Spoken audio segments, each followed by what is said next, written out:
grande est notre joie de nous retrouver encore ensemble avec vous dans ce nouveau numéro d'Aiguise ma foi. Et je bénis Dieu pour cette grâce, cette faveur qu'il nous accorde de pouvoir mettre une note finale au mois de mars. Et en même temps, je profite de l'occasion pour vous saluer. De partout où vous nous recevez, de partout où vous nous suivez, de partout dans le monde où vous êtes connectés à ce nouveau numéro, que Dieu vous bénisse abondamment. C'est une grande joie et un réel plaisir, comme ça l'a toujours été, de pouvoir vous partager la pensée ou la parole de Dieu en ce jour. Et comme vous savez, depuis le milieu du mois, nous avons commencé à aborder un sujet particulier sur les erreurs.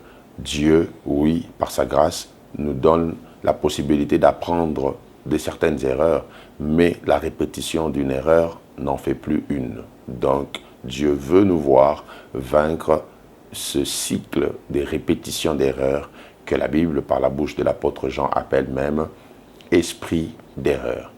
Dieu veut nous sortir de cette réalité spirituelle cachée derrière le phénomène qu'on appelle erreur. Et que Dieu vous bénisse de partout où vous nous suivez, dans vos maisons, dans vos bureaux.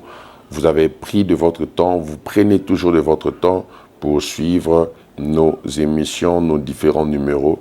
Que Dieu vous accorde sa faveur et sa bénédiction. Ce sera une grande joie pour moi de pouvoir aujourd'hui, en chutant avec cette pensée, vous communiquer ce que Dieu nous a encore mis à cœur sur ce message concernant l'esprit d'erreur, ou soit le fait de commettre les mêmes erreurs. Dieu est bon et sa bonté fait que nous puissions avoir accès à sa parole afin que par elle nous soyons préservés de tout ce que l'ennemi, prépare contre nous. Ainsi, 1 Jean chapitre 4, j'ai bien dit 1 Jean, pas Jean mais 1 Jean, chapitre 4, à partir du verset 4 déclare ceci. Vous, petits enfants, vous êtes de Dieu, et vous les avez vaincus parce que celui qui est en vous est plus grand que celui qui est dans le monde. Eux, ils sont du monde. C'est pourquoi ils parlent d'après le monde, et le monde les écoute. Nous, nous sommes de Dieu. Celui qui connaît Dieu nous écoute. Celui qui n'est pas de Dieu ne nous écoute pas. C'est par là que nous connaissons l'esprit de la vérité et l'esprit de l'erreur. Ecclésiaste chapitre 10, à partir du premier verset dit « Les mouches mortes infectent et font fermenter l'huile du parfumeur. Un peu de folie l'emporte sur la sagesse et sur la gloire. Le cœur du sage est à sa droite et le cœur de l'insensé à sa gauche. Quand l'insensé marche dans un chemin, le sens lui manque, et il dit de chacun, voilà un fou. Si l'esprit de celui qui domine s'élève contre toi, ne quitte point ta place, car le calme prévient des grands péchés. Il est un mal que j'ai vu sous le soleil comme une erreur provenant de celui qui gouverne. La folie occupe des postes très élevés, et des riches sont assis dans l'abaissement. » J'ai commencé à nous évoquer certaines choses qui vont nous permettre d'éviter de commettre les mêmes erreurs, qui vont nous permettre d'éviter de nous retrouver dans les réalités spirituelles où l'on fait, où on commet les mêmes erreurs. La première des choses que je nous ai dites, c'est qu'il ne faut pas déshonorer l'onction.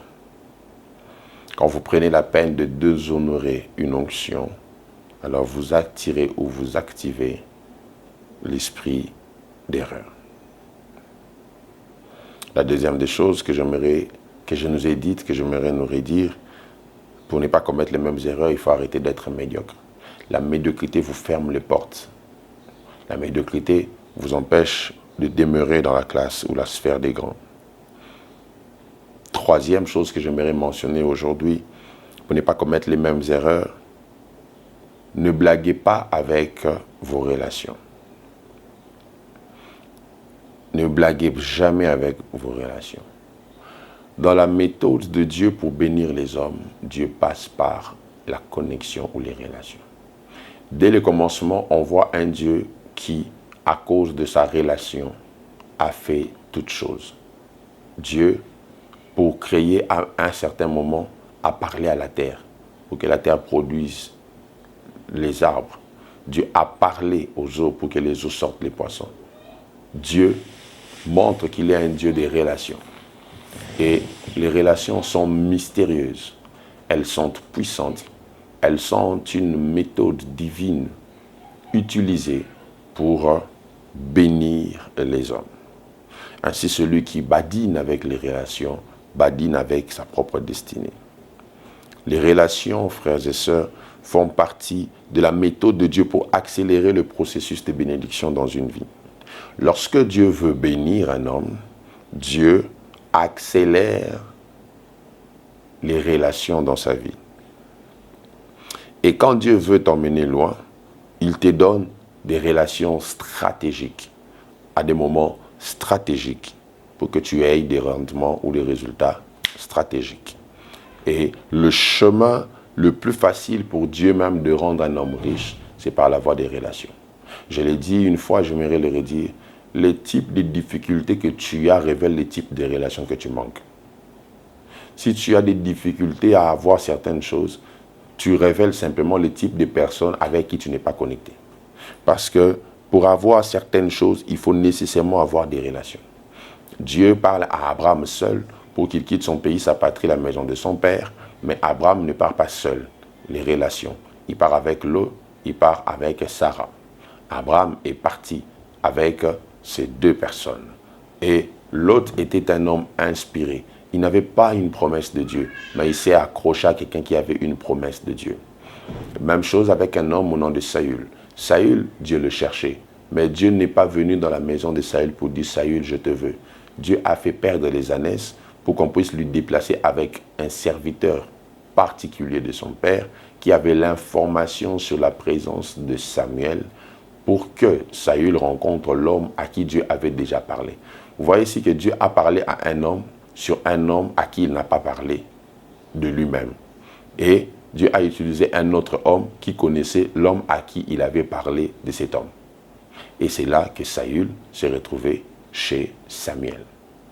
Dieu passe par des relations. Les relations sont puissantes. Et l'une des choses qui vous permettra de maintenir les relations, c'est la gratitude. Ne vivez pas avec un sentiment de toute suffisance. Ne vivez pas comme quelqu'un qui peut tout, quelqu'un qui a tout, quelqu'un qui n'a besoin de personne. Toi, tu ne penses jamais aux anniversaires des gens, tu ne pars jamais au deuil des gens, tu n'as jamais de compassion, tu n'as jamais d'empathie. Dieu utilise les relations pour changer des vies. Joseph a vu sa vie changer, pas par l'interprétation de ses rêves, mais par l'interprétation du rêve de quelqu'un.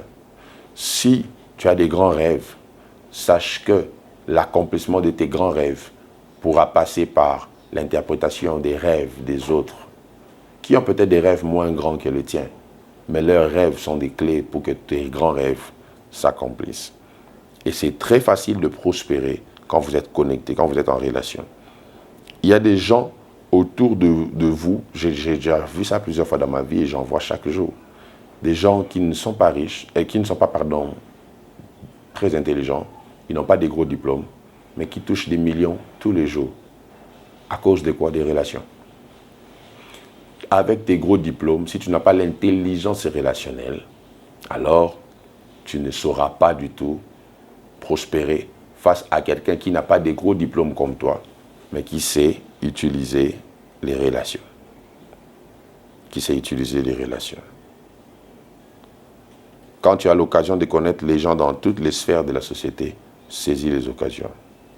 Saisis les occasions. Sache, tu dois savoir comment se comporter dans une certaine sphère, dans la sphère des grands. Dans la sphère des riches, on ne vient pas pour demander de l'argent. Dans la sphère des riches, on ne vient pas pour quémander. On vient pour bâtir d'abord des relations solides. Tu peux faire des années autour de quelqu'un qui a de l'argent sans qu'il puisse t'en donner. Ne t'en plains pas. Toi, tu bâtis la relation. Tu bâtis ta relation. Et enfin, la dernière des choses que j'aimerais vous dire pour ne pas commettre les mêmes erreurs, ne blaguez pas avec votre vie de prière. Ne blaguez pas avec votre spiritualité. Frères et sœurs, la spiritualité préserve de beaucoup de réalités. La plupart des choses qui se font sur terre, autour de nous, viennent à cause du fait que spirituellement, ça se travaille d'abord. Et des fois, vous ratez de jouir, de profiter de certaines saisons, de certaines choses, simplement parce que spirituellement, vous avez ouvert certaines brèches à certains esprits ou à certaines réalités. Vous devez savoir qu'il existe une dimension où pour accéder à une certaine gloire, il faut de la spiritualité. La Bible déclare, portes éternelles, élevez vos linteaux, afin que le roi de gloire fasse son entrée. Écoutez une voix sortir de ses portes en disant, qui est ce roi de gloire? Et on dit, c'est le Seigneur qui est le roi de gloire. Donc, vous devez déjà savoir que les dimensions de la vie sont des portes. Et quand tu es devant une porte de la vie, il faut qu'on te donne un accès. Et là, vous voyez, on parle aux portes, on dit, élevez vos linteaux pour que le roi de gloire entre. Et la voix dans les portes pose la question, c'est qui ce roi de gloire? Donc, certaines dimensions pour que tu y accèdes, il faut que tu te présentes au nom de celui avec qui tu y vas. Il faut que tu te présentes au nom du Jésus avec qui tu vas vers ces portes. Et si tu pars accéder à certaines portes sans pour autant maximiser ta vie spirituelle, les linteaux ne vont pas s'élever. N'oubliez pas, les linteaux sont solides. Et quand tu viens devant une porte faite en linteaux, tu ne peux pas accéder si les linteaux ne montent pas. Soit c'est toi qui dois t'abaisser. Or, quand tu viens avec le roi des rois, le linteau bouge et monte pour que tu aies accès. C'est la raison pour laquelle, des fois, je ne comprenais jamais. J'avais beaucoup de prophéties, on me disait beaucoup de choses, mais la concrétisation, le palpable, c'était trop loin de moi.